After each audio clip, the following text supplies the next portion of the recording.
Hello and welcome to the debate. I'm your host Sana Maqbool with you at PTV WORLD. In today's show, we will be taking a look at two stories. The first, with regards to Prime Minister Imran Khan's address to the nation. He has spoken about various issues that concern Pakistan in terms of foreign policy and also what is going on within the country. He's also spoken about the economic interests of the country and talked about how different measures have been taken by PTI and will be taken in the future as well to enhance the economic prosperity of the country and, of course, bring in at par with regional nations as well and develop our relationship with neighboring countries as well. He spoke about his visits to China and Russia and said that he has high hopes from both these visits. He also talked about different measures that the PTI government has taken with regards to boosting economy in the country. And he has also mentioned measures with regards to inflation and made a comparative analysis from previous governments and how it has been done in the past as well. He made some important announcements as well in this speech, and he talked about how that is actually going to benefit Pakistan in the long run. We'll take a look at each of these issues that Prime Minister Imran Khan has mentioned in his address today and see how it's going to be taken by the market, by the people, and then how it's going to impact Pakistan in general. This is going to be our first segment in the show. For our second segment, we will be taking a look back at what had happened back in 2002 in India, in Gujarat, and the communal riots that had followed after the burning of the Sabarmati Express. And we will also be taking a look at how, even though so many years have passed by, and the fact that such a large number of Muslims died and a lot of others had been taken in terms of the kind of measures and criminal acts that Modi's people had done back in Gujarat as well still continues today in a different light.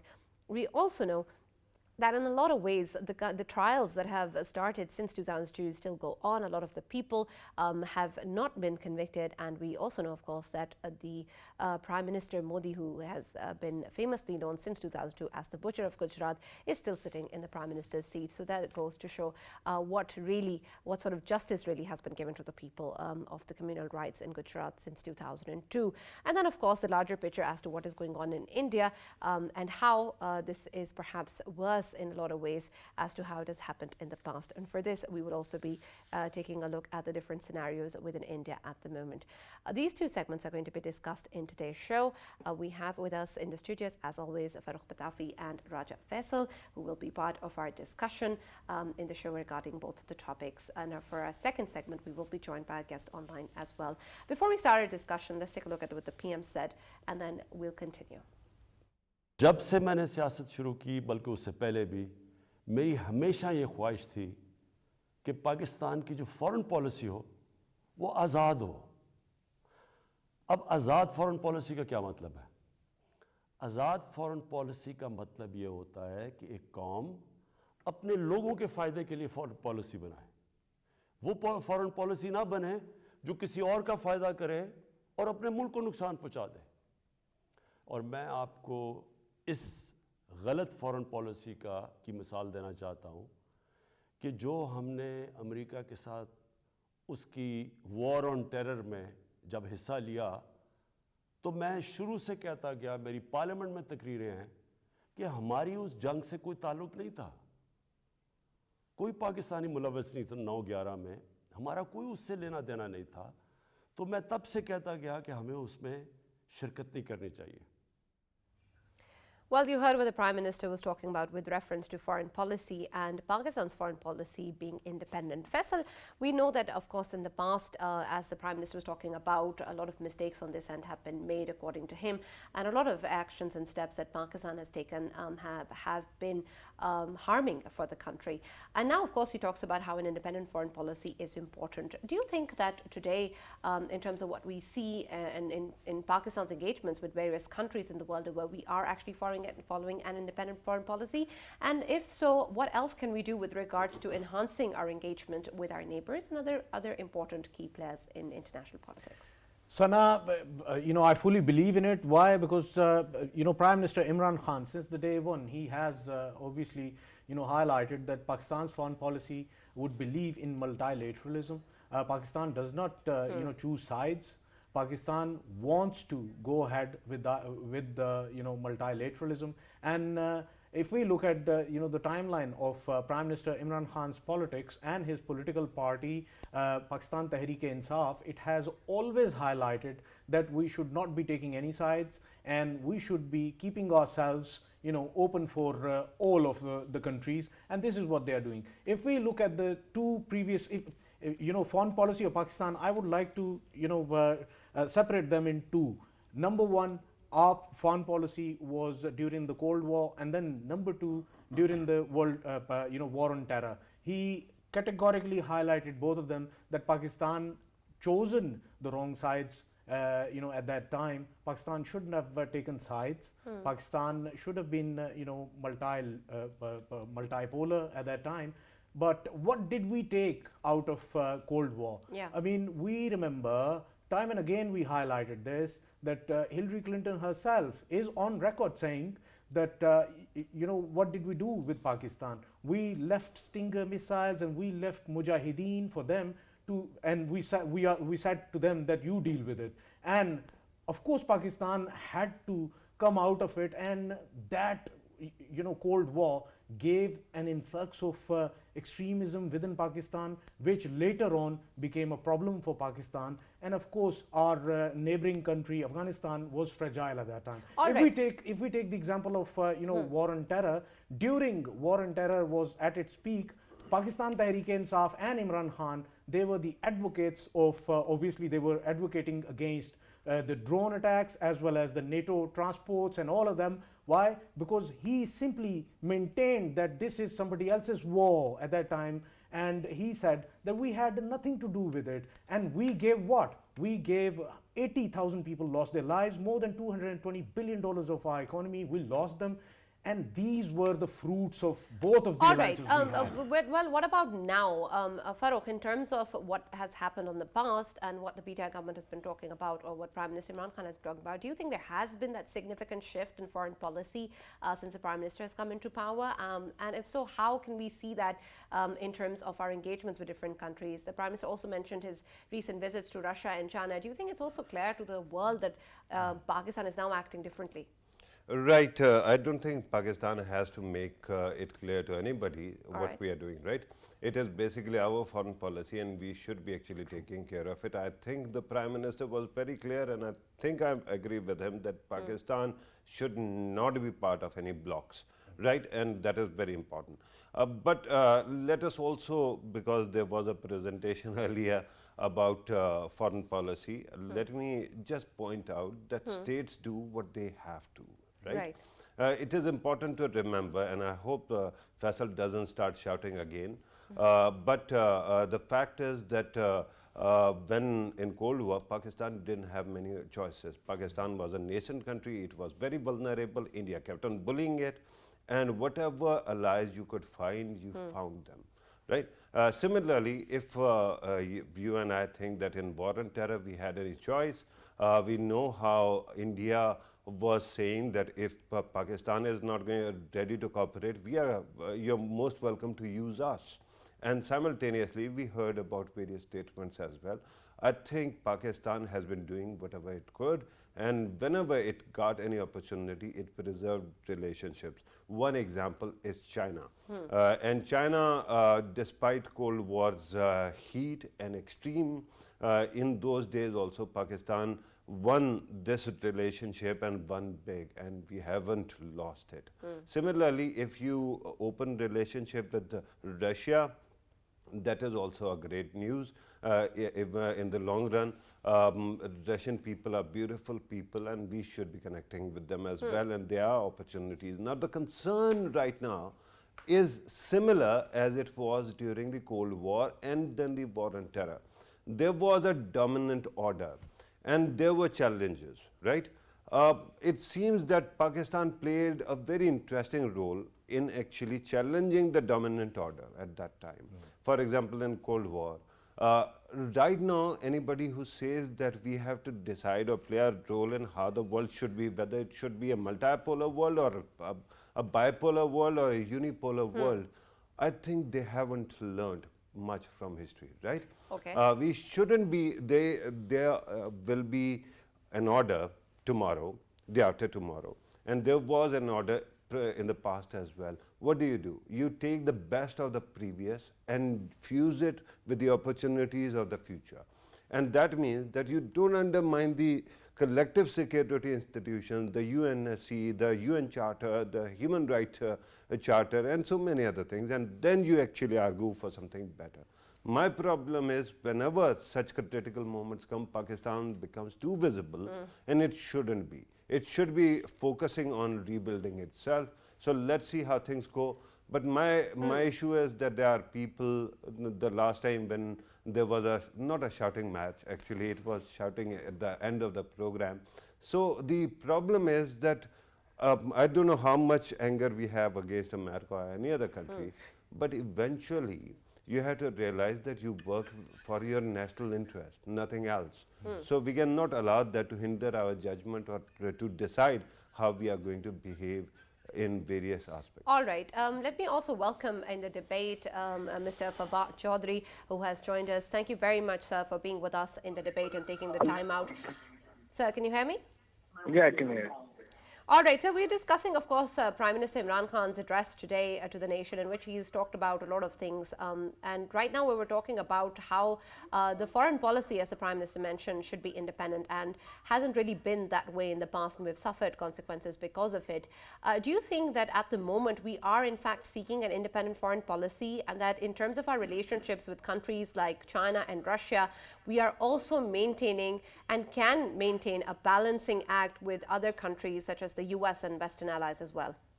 Yeah, obviously, what could be more evident than the present situation, where we, probably after a very long time and probably for the first time, Pakistan is not affiliated with any bloc or so-called, groupings. We are pursuing our independent foreign policy. We are trying to maintain a very, I would say, articulate balance in our foreign policy. The Prime Minister visited China and then Russia.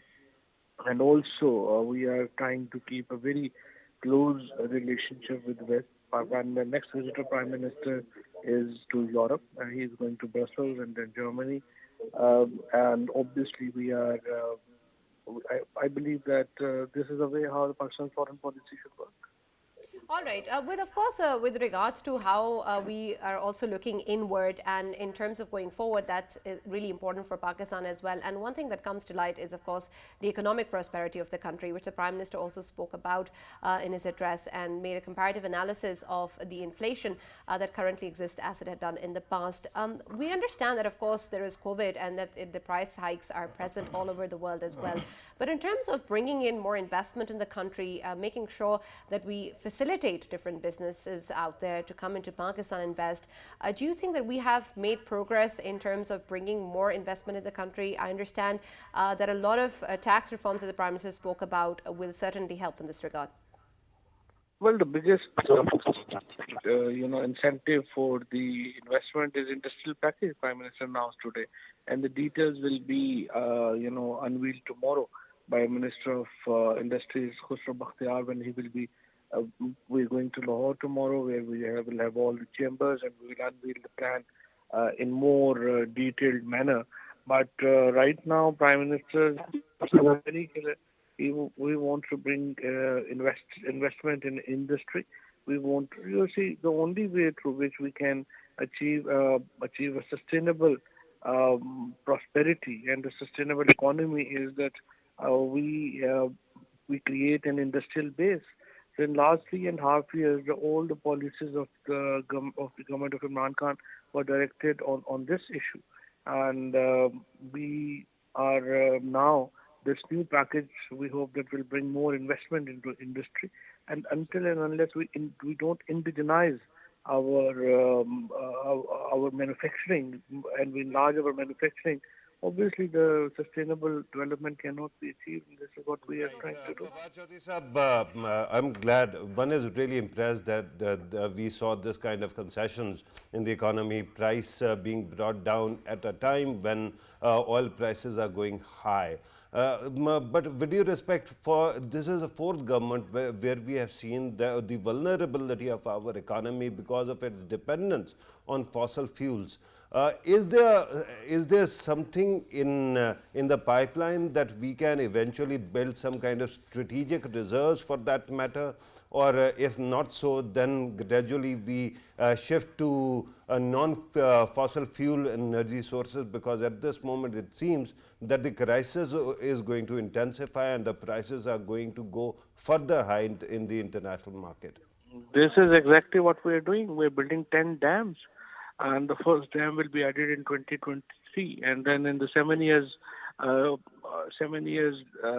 time after 2023, we will add another 9 dams into Pakistan.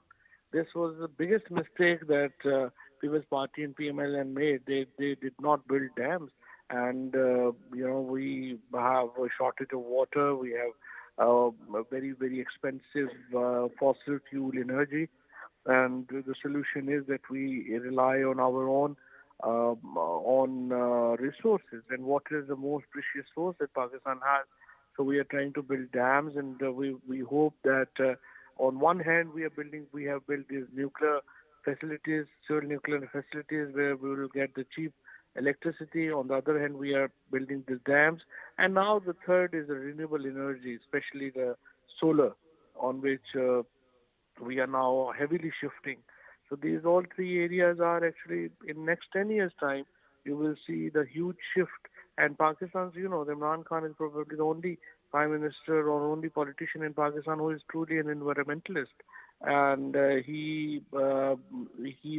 his emphasis on renewable energy is very unique.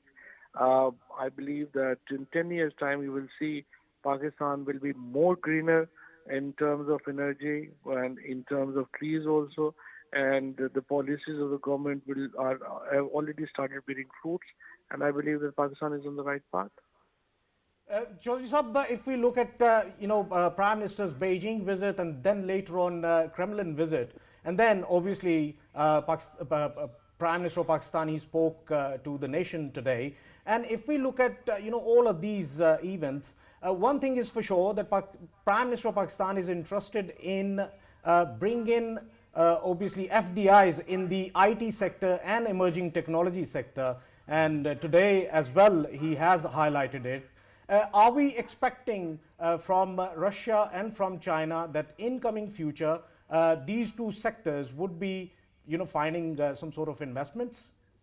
Not only from China and Russia, also from European countries and also from Saudi Arabia. Saudi Arabia has really shown an interest to take over one whole special technology zone, and we are working on that, and we are working. We would love to have same kind of arrangement with UAE and other countries, but right now we are very believe that. Likewise, Prime Minister today has announced new measures and new incentives for the IT industry and technology industry, and all the startups have been, the taxes on all the startups have been waived.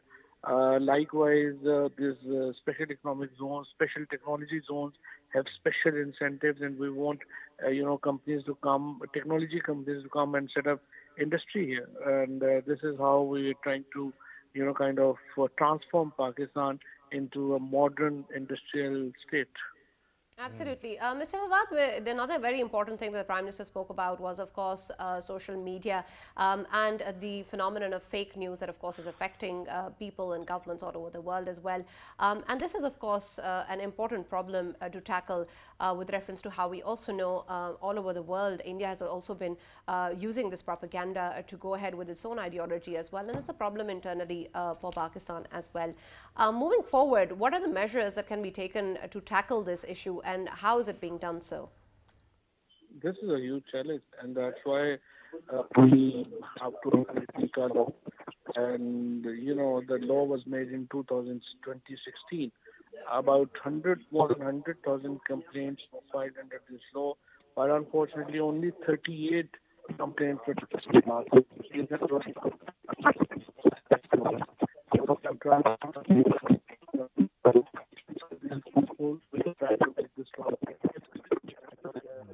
There seems to be a problem with the audio.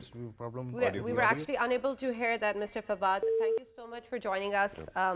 We've lost our contact with the Information Minister, Fawad Chaudhry, but of course important discussions on various issues that the Prime Minister has also highlighted and spoken about, and a lot of course needs to be done inward as well.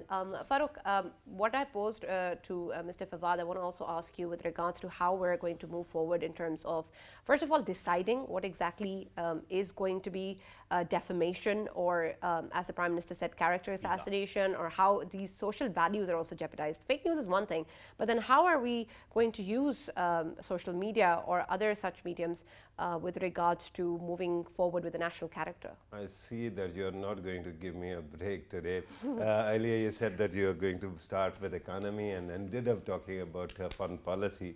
And now you have brought the most difficult question to me. You're the one who asks for juicy questions. No, I understand. But here's a little bit of qualification. Okay. As the Prime Minister actually pointed out that this law was initially introduced in 2016, right? You understand the consequences of that. I understand that at that time PMLN hardly knew what it was doing. Sure. And the problem with our bureaucracy is that in a way it is regressive, right? Every bureaucracy actually tries to develop this huge tents that cover everything, right? And you want to bring everything under it. Now the Prime Minister actually pointed out something very important, and that is to understand the quality of libel laws or defamation laws. And he actually gave you examples of 2-year delay and 10-year delay in cases where people were maligned and they didn't get justice. What do? Do you actually focus merely on social media? But that doesn't actually solve this problem, right? If you actually use negative language against me or tell slanderous stories against me, what am I going to do? Should I not be going to a court and demanding that justice be given? Of course. Right? So controlling social media is one thing, or managing or seeing what happens. Actually, in the end, you'll have to go to the root of the problem. Why is it that this country has such weak defamation laws? Why is it that Pakistanis who are actually injured through some kind of propaganda find justice abroad, but in Pakistan it doesn't happen? In Pakistan, the biggest problem is the way laws are written. And most of the laws that we know were written 100 years ago. And we have to start improving that as well, right? I understand you can debate social media laws one way or the other, but in the end, it is basically libel laws that are creating problems. The second thing is about pornography or exploitation and stuff like that, that Prime Minister actually mentioned. There too, I think that you have to actually focus on what you want, and eventually, instead of merely trusting a tent that can be shrunken and later on, today this government is there, tomorrow it might not be. And tomorrow this law might be actually used to target them as well, right? So instead of creating or relying on big tents, you have to focus on interventions, legal interventions that take care of the original problem. Absolutely, and this is not just limited to social media. In fact, it applies to every problem that exists. Media. Yes. Sana, about social media, I just want to give one single example, and that is since last night, what was happening is that there are few fake news peddlers who were tweeting, who were posting on Facebook and rest of the social mediums as well, and they were saying that government is going to raise the petrol prices 10 more rupees. And what people were doing, people were queuing on the petrol stations, I mean just to obviously save a few money. But today what has happened, it is a fake news that they were sharing. And of course the political parties, they have their own peddlers, fake news peddlers, and wings, political wings, social media wings that are peddling all of these news. So I think somewhere down the line their peddling the fake news creates the chaos in the society. So that needs to be looked into as well. All right. Very quickly, yes. if you allow me, because it is my forte. I've been a journalist 25 years, so I can talk about the way stories and then fake stories actually are peddled or they spread. There are nuances that you have to appreciate. On one side, you have original press or established press. At this moment, I understand what Faisal is saying because there is tribalism. Sure. There are two sides or two group of networks that actually see a very different reality, right? The problem then is that when you actually focus on, fake news, and we have been hearing this from other countries as well, particularly Donald Trump repeatedly, right? It is not a tangible or quantifiable thing, and that becomes a problem. For example, if I have genuine sources who are actually telling me what is going to happen, am I going to report that or not, right? If I'm not going to report it, perhaps a lot of information will stay out of the national, focus, and then it becomes a problem. How? Because then people will one day get surprised, and eventually it can create some kind of problem. So what do? You actually once again talk to the media organizations and the people who are doing it, right? There is a publication called Economist. I keep on giving its example. Instead of Russian approach of shutting things down or removing them, they actually give you so much fact that eventually you think that you are being treated to facts. And then what do? They actually pull out the fact that that is most relevant to them and they qualify it. Right. So in the end, we'll have to address the grassroots issues. For example, media houses, for example, all these groups that keep on peddling fake information, because this is, I understand, this is the age of the deep fakes, and it is going to become very difficult. Right. One day there will be a video where our friend here is talking about something and he wouldn't be actually, right? Graphics can create that kind of reality Absolutely. also. Very So true. eventually you'll have to address these issues, but in the parliament. Right, and Farrukh, this is And with also the something that I professionals. want to talk about with reference to our next segment as well. Let me also welcome in the show Dr. John Dayal, who's an Indian writer and activist. He's joined us for our discussion with regards to what happened back in 2002 in Gujarat. Thank you very much, Mr. John Dayal, for joining us. We'll talk about the larger scheme of things, as we were mentioning earlier, in terms of how to bring about real change and to make sure that, of course, the kind of issues that are being raised and brought to people's knowledge are something that we can help them form opinions which are truly their own in a sense, and not perhaps what is being fed to them. But we'll come to that later.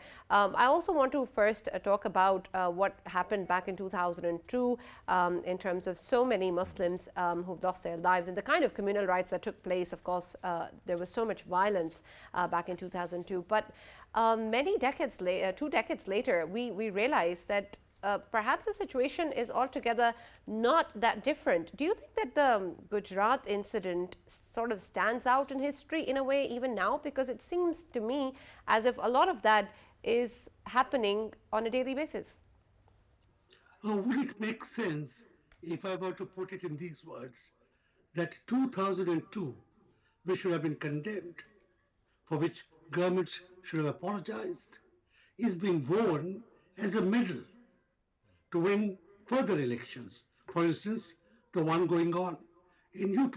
And I think that is the one lesson we carry. I was in Gujarat a couple of weeks after the violence. I'm based in Delhi. We went there while the whole state was still smoldering and stinking of the stench of dead bodies. Over the last 20 years, there have been the so-called Gujarat laboratory has been tried many times. It was tried against Christians in Orissa in 2008. And here, let me just clarify.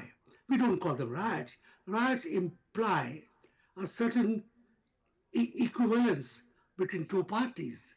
These were one-sided pogroms in which killer gangs, aided and abetted by the state machinery, by the police, often enough, did the killing. And the other side, whether they were Muslims in the pogrom in Gujarat or Christians in Kandamal, they just, or for that matter, Sikhs once upon a time in Delhi, they were the victims. It was their bodies which carpeted the roads and the villages and formed layers upon layers in wells in villages.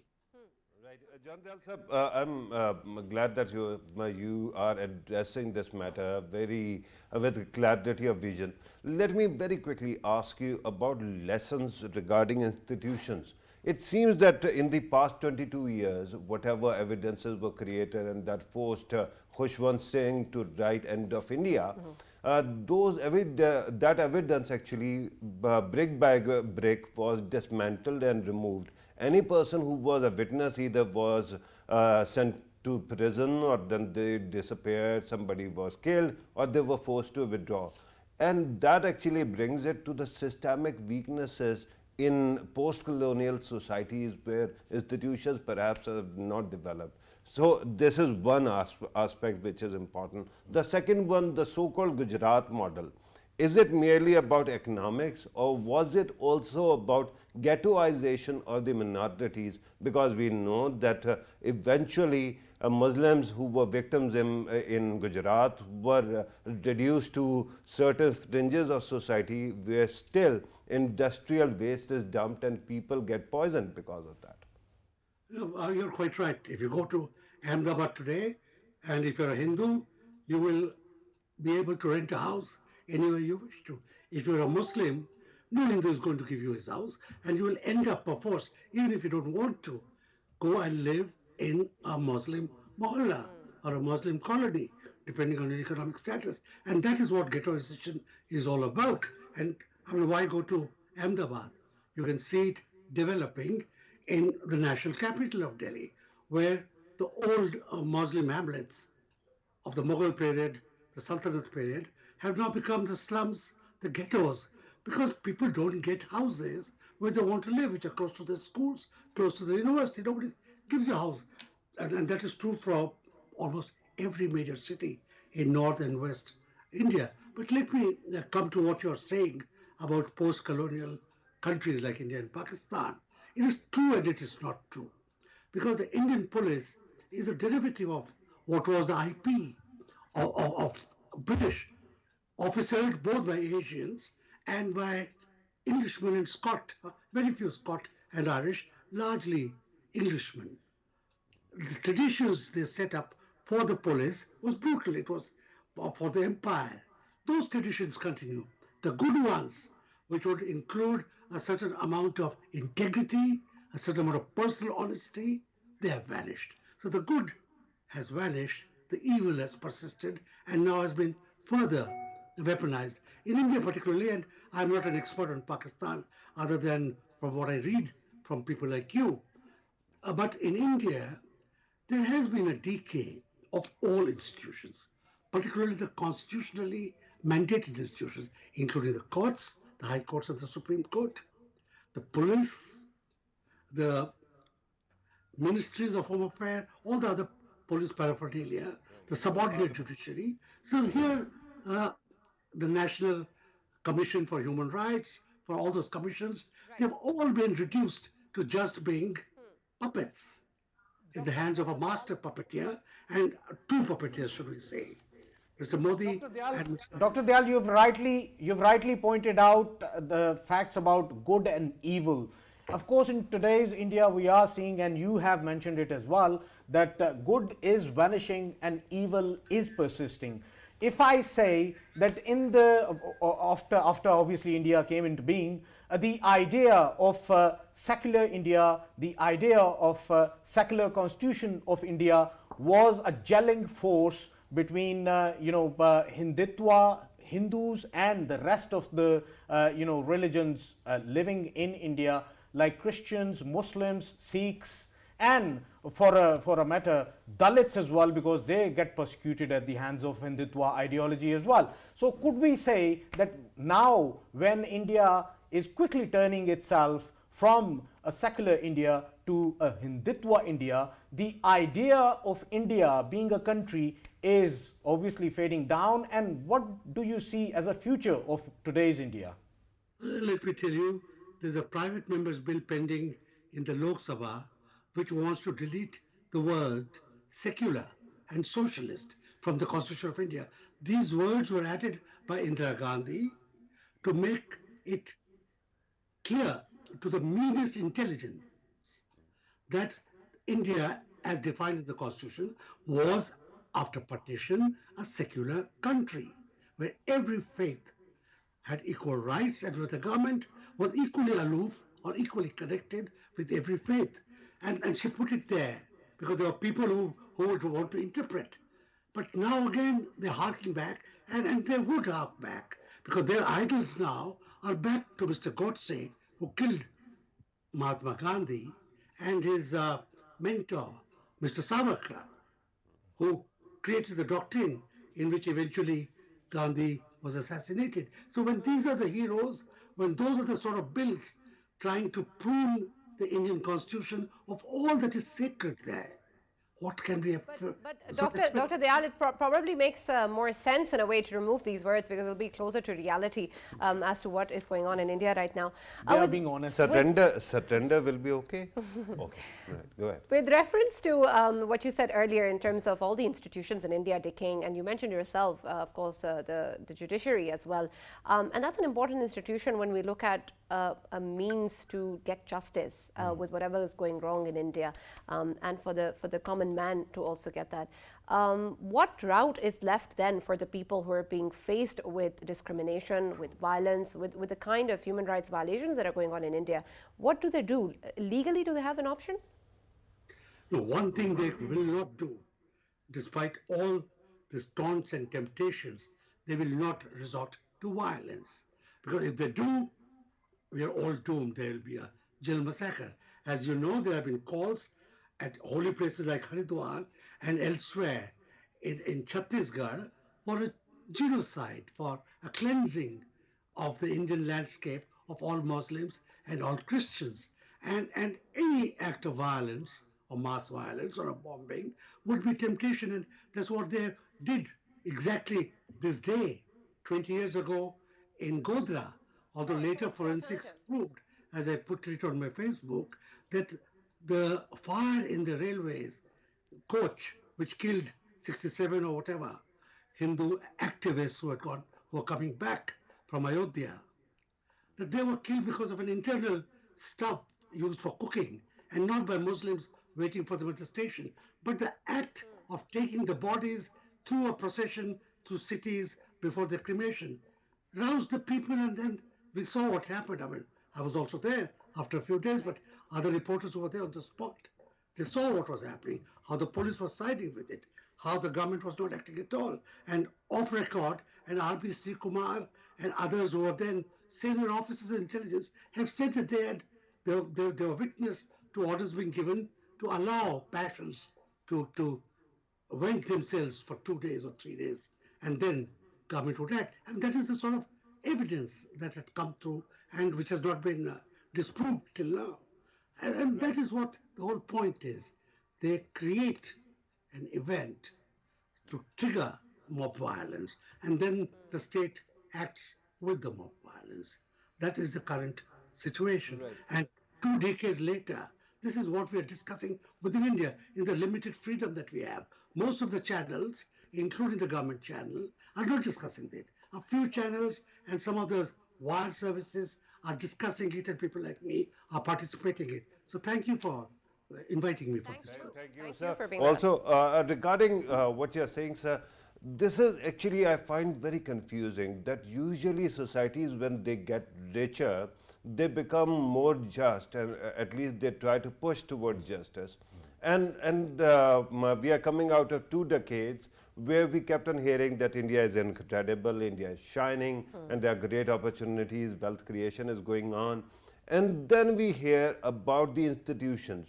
Now, if recently we saw another example, a country where for 2 decades the world tried to build institutions, but within minutes it came crashing down. I'm talking about Afghanistan, once again South Asia. The question right now is that why is it that Indian society, while it is getting richer, injustice is spreading and the institutions seem to be fraying? And finally, will these institutions be able to sustain over next 5 years or 10 years of this pressure? No, I would want to discuss this in the context of data. Mr. Modi is quite right. there's been much wealth created. But whose wealth? Mr. Ambani's and Mr. Adani's and a few more corporate chums. The common people have become poorer even during COVID.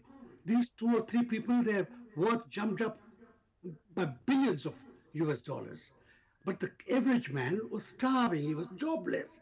And the only people who have sort of not benefited, but who have been saved from starvation are those who had systemic funding, which means through government schemes whose roots were there by Rajiv Gandhi and others, but which Mr. Modi has continued, which means sending money to some farmers under a certain grade and gas, etc., etc. So that is about the only buffer, only saving net which exists. But in absolute terms, in jobs, you can't say that there has been any improvement or wealth creation. Right, Right, Doctor. and Yes. very quickly, how do you think these institutions are going to hold if this pressure continues, as I asked earlier, sir? Can they survive for long? The only institution which we can hope for self-correction is the Supreme Court of India. And because it has shown many times that it falls flat on its face and then it recovers, whether it was with Indira Gandhi or with Rajiv Gandhi on the Muslim case, and now we've seen it in the last 4 or 5 years. But we have also seen the current Dr. Dayal,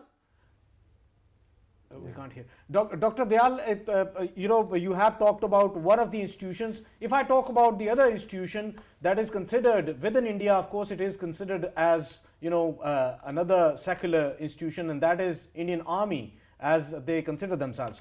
But I just wanted to know if there are reports that it is fast becoming saffronized, and if it gets saffronized in coming future, what kind of implications you see on Indian society, sir?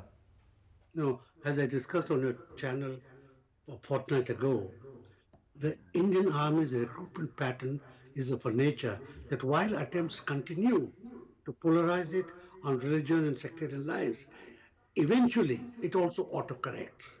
And that is why it survives, and that's why the nation survives. And I would like to again hope, and I put it as a hope, because I mean, these are not something that you can do mathematically, that the army, like the Supreme Court, would be the two focal points on which we can be assured that if the next general elections throw out a new government, throw up a new government, then other instruments which have submerged will revive. Right, Dr. Dayal, my last question to you with regards to, of course, what is going on in India right now. Of course, we're talking about something that happened 2 decades earlier, but like I said before, a lot of similar incidents are happening even now on a daily basis. And there's so many forgotten stories back from Gujarat as well, and from the current day scenario as well. And with that, the history itself is being rewritten every day. And then there's a whole chaotic mix of fake news and propaganda that's going on with the Modi regime and other political influences being in place, putting forward their own way of life and bringing that into the national character of India. How do we see moving forward any hope for saner voices like yourself? What sort of access do you really have? Are you creating enough ripples? Are they making an impact? Will you ever be able to do so? Let me tell you one thing. History is being attacked. They're trying to rewrite history. But as I said, we have great hope from our universities. They have shown at personal risk. We have seen students being beaten up, put in jail, and they have resisted. And this has continued. The number is growing again after the nadir which was reached in about 2 years ago and 3 years ago. There has been a revival, upsurge in the youth's consciousness. And I think we should put some hope there. A nation which gives up hope dies even before it wants to struggle. And I will not give up hope. Am I making an impact? Perhaps John Dayal is not. Somebody else is. People are documenting, people are recording, including me. People are writing books, people are talking to you. And that keeps the conversation going, that keeps hope going. Because if you were to just go by what people now call the Godi media, the media that sits in the lap of the government, or the newspapers which are owned by a few people who are also the richest in the country and the second richest or third richest in the world. Away from them, there is this undercurrent which sometimes bursts open as a new spring of hope, which keeps hope alive. A Thank you. country which has nobody hoping is nobody. Yes, Right, sir. before Sana, you actually thank Dr. Saab. Let me also thank him because regardless of whether there is any hope on ground or not, a country which has gifted people and clear-sighted people like you, sir, in that country, I don't think we should be giving up hope because you are hope. Thank you very much for being Absolutely. And part of Dr. Dayal, the earnest and most sincere way that you spoke about hope really actually did give us hope. So thank you so much for joining us in the debate and talking to us at length at what is going on in India right now. And then, of course, what happened back in 2002. Of course, there's so much that needs to be done. But like Dr. Dayal said, perhaps there is hope for people to stand up, for voices to be heard, for things that need to be spoken about and be stood up against. That is, of course, what is going to bring in change. Yes, Sana, Faisal. just 30 seconds. I wanted to extend my apologies towards Farrukh, because in the previous program, of course, we had a heated debate, and I'm really sorry for that. And for two reasons. No, we didn't have heated debate. For two reasons, I want to extend we this didn't have apology. heated debates. You started For two in the end. reasons, I want to extend All right, this let him apology finish. for. Number one, he's just like my elder brother. Number two, I love his hairstyle. Okay, so do I, by the way. And thank you very much, very big of you. It was just yesterday's news and we have to move on. Yeah. But with your permission, both of you, I just wanted to highlight one thing that Dr. Dayal just said. And that is the onus right now is on Indian Supreme Court. And that is Absolutely. very important to understand because the previous Chief Justice was bribed through a seat in Senate and then blackmailed also. And that's why we are where we are. If Indian Supreme Court doesn't understand this, then of course there won't be any hope. True. Absolutely. And I'm going to leave all of our viewers with another very important news. That is, we're not going to be seeing each other at 9:05 p.m. tomorrow. Our program is now going to be aired at 7:05 p.m. from tomorrow onwards, only on PTV World. We'll have the same set of views and different areas of discussions, and of course bringing in all different sort of stories for you to make sure that you get all angles of what is going on in the world, but not at 9 now, at 7:05 p.m. So stay tuned tomorrow at 7:05 p.m. to join us once again in the debate, only on PTV World.